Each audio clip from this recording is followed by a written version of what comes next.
me be clear. I love him. He's a genius. He's extraordinarily talented. But I think dealing with the mental health issues that he confronts, whether he wants to admit them or not, that's part of it. Yeah. Another part is that the mental health may exacerbate tendencies that already pre-exist, that the conditions that underlie, just like when you talk about COVID. COVID brings out some of the other stuff that has been hampering you. High blood pressure, diabetes, and so on. So in this sense, the mental health issues and struggles that he's been clear and quite transparent about may have also touched off our analysis of some of his politics and ideology that are problematic. He's a genius and a menace. He's a genius and a nuisance. He's a genius who does extraordinary things, but this ain't his strong suit. Talking about George Floyd is not your strong suit. And I know you've been deeply inspired and influenced by Candace Owens, the conservative right-wing host who lives in Nashville like I do. So the thing is, who you listening to?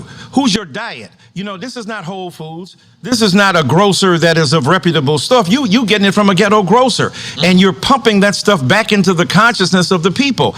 And it's sounding deeply, profoundly ignorant. You know, saying that, well, he wasn't calling his mama, it was what his girlfriend was called. Regardless, that may have been true, but the point is he's calling to his mother who had recently died, and he's feeling a kinship and intimacy with her.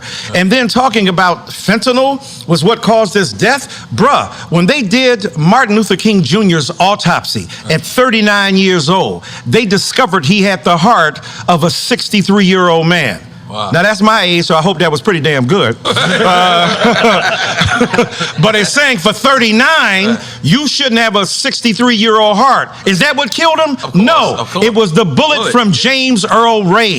So Mr. West, brother, yay, Kanye, it was the force applied by a white supremacist cop. Now, whether he had intention to hate black people, the function of his knee on the neck of George Floyd, despite Floyd saying, "I can't breathe, please get up," he was being extremely nice. He wasn't belligerent. He wasn't nasty. He wasn't vituperative. He wasn't hating. He wasn't cussing the man out. He was saying, "I can't breathe." And this man didn't hear him. It was the pressure applied by the knee of Derek Chauvin. And by the way, the black cop who was on his back, and the white cop who was on his knees and his torso, and the Asian cop who was lookout. That's multiculturalism for you. That's why diversity has to be toward a goal of equality, because you can have diversity towards some messed up goals. Kanye West, to me, has an extraordinary platform. He says he wants independent thought. How are you being independent in the circumference of MAGA, in the circumference of Donald Trump?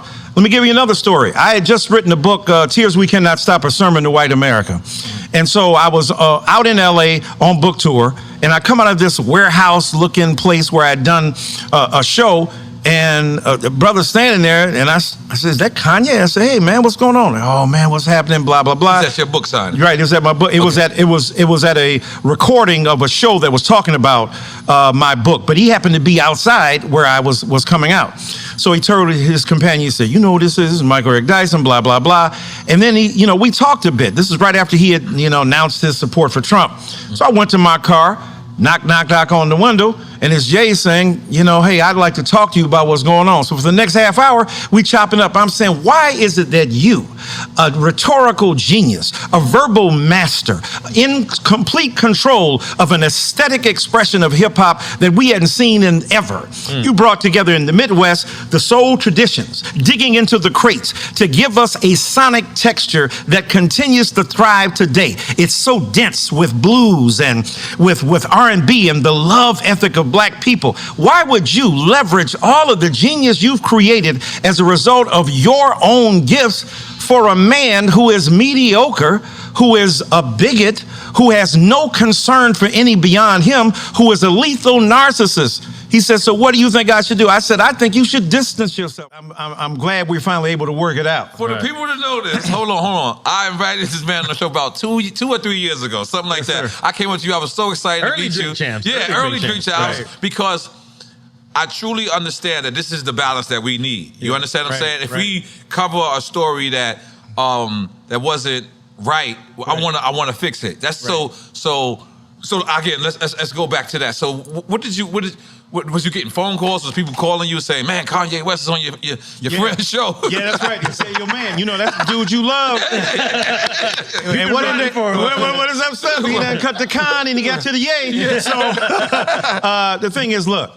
I've known Kanye for a while, so let me put my card straight on the table. Oh, wow. Let me tell you how I came to know Kanye. Wow. So I'm texting Jay-Z after nice floss. Let's make it I'm not trying to floss, but going to get that stuff out your teeth. So the thing is that this is right after the VMAs, right? When he does the Taylor Swift thing. Okay. I was in the audience when Kanye did what he did, right? And we were it was like the Oscars. Is that a joke? Is that arranged? Right. And then afterward, when it went down and he was taking all the heat, I'm texting Jay going, I'm not feeling that. Right. I said, because what Kanye was trying to do in that moment is to say, black artists have always been appropriated, expropriated, denounced, and then they took all their content, and then the gifts that they have been abused, and then they don't get the recognition for it. They make the dope and bomb albums, but they don't get the recognition, right? I'm imagining that night, Little Richard was going like, go ahead, because give me my Grammy, woo, right? I bet Chuck Berry was like, yo, where was somebody when I deserved a Grammy that maybe was given to Elvis? Right. So I saw it in the historical context. Yeah, he was drunk. Yeah, he went up there and did something rude. I love Taylor Swift. But at that moment, he was representative of a culture that was tired of being abused.